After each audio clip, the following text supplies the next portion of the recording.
আচ্ছা, আমরা শুনছি এই যশোর কালেক্টরি পার্কের ভিতরে যে অ্যাকোরিয়ামটা, এটা নাকি আপনি তৈরি করছেন জেলা প্রশাসক মহোদয়ের নির্দেশে।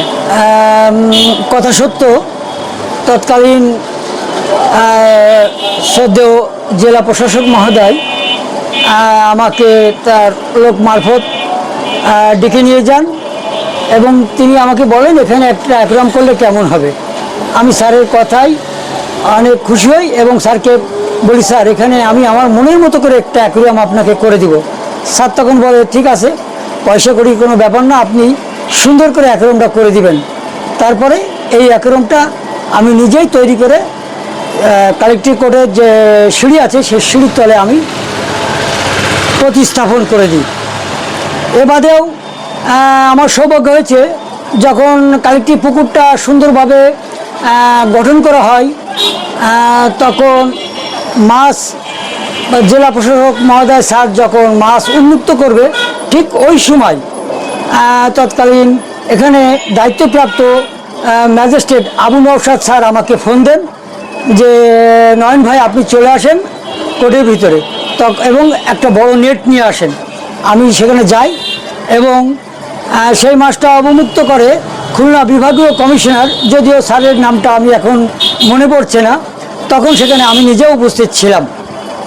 আজ দীর্ঘ 35 বছর এই অ্যাকোয়ারিয়ামের ব্যবসা আমি করছি। সর্বপ্রথম যশোরে আমি অ্যাকোয়ারিয়াম তৈরি করি এবং বিক্রি করি। আমার এখানে প্রায় 100 প্রজাতির মাছ আছে। Goldfish, black moor, angel, silver shark, অ্যালগোনিয়া shark, Rambo shark, golden gourami, blue gourami, গুলুটেট্টা, গাপ্পি, মলি, প্লাটি এবং এই ধরনের অনেক ধরনের মাছ আছে যেগুলো বলে শেষ করা যাবে না।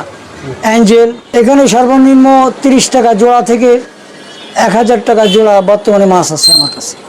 কই কাপ বড় সাইজের আপনারা দেখতে পারেন সামনে আমার অ্যাকোয়ারিয়ামেই আছে। 30 টাকা গাপ্পি।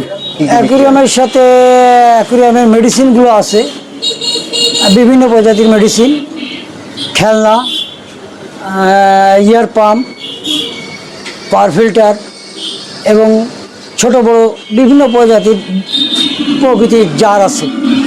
মাছগুলোকে ড্রাই ফুড খাওয়াই আমরা। এটা থাইল্যান্ড থেকে আসে খাবার, যেমন ওসাকা গ্রিন, নোভা এবং আমাদের দেশের একটা ভালো খাবার বেরোচ্ছে বর্তমানে কোয়ালিটি।